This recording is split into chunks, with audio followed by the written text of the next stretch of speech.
Pour réaliser une palpation abdominale, il faut que le patient soit allongé en décubitus dorsal, sans oreiller sous la tête et avec les jambes légèrement relevées. L'abdomen peut être divisé en 9 cadrans. La région épigastrique, la région ombilicale et la région hypogastrique. L'hypocondre droit, le flanc droit, la fosse iliaque droite. L'hypocondre gauche, le flanc gauche et la fosse iliaque gauche. La palpation abdominale doit s'effectuer cadran par cadran avec des mains réchauffées. Notamment, on peut les réchauffer par friction.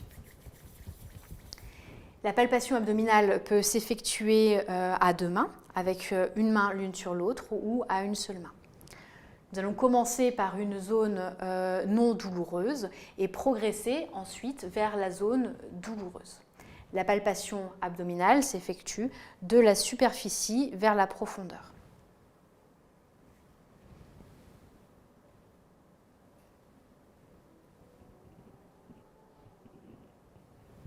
Pour palper le foie et une éventuelle hépatomégalie, il faut placer sa main droite sur le côté droit de l'abdomen, parallèlement au muscle grand droit, et l'extrémité des doigts doit se situer en dessous de la matité hépatique.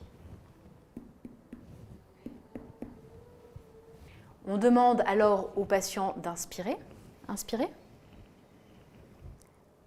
Relâchez.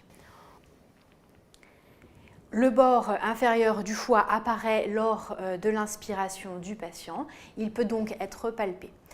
À l'état normal, on perçoit une crête ferme, régulière et lisse. La palpation abdominale permet aussi de détecter une splénomégalie.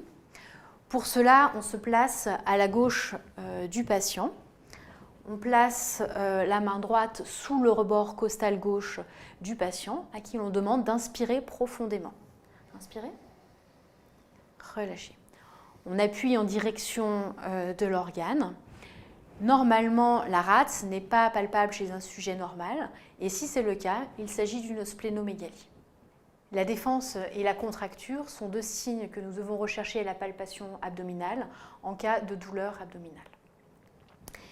La défense est une sensation de résistance tonique, la main se heurtant à une résistance de la paroi abdominale qu'elle peut cependant vaincre lorsque la palpation est faite avec douceur. La contracture est une sensation de résistance invincible à laquelle se heurte la palpation et qui se raidit de plus en plus lorsque l'on insiste. Enfin, lors de la palpation abdominale, il ne faut jamais oublier de palper les orifices herniaires. Les orifices herniaires s'examinent chez un patient couché, puis en position debout.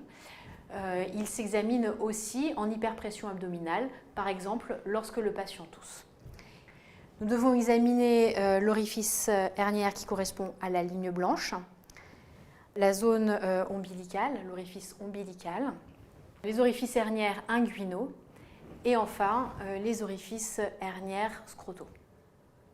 L'examen abdominal et notamment la palpation abdominale doit être dirigé par l'interrogatoire du patient en fonction des signes que l'on soupçonne. Et les résultats de cette palpation abdominale doivent être ensuite confrontés à des examens morphologiques.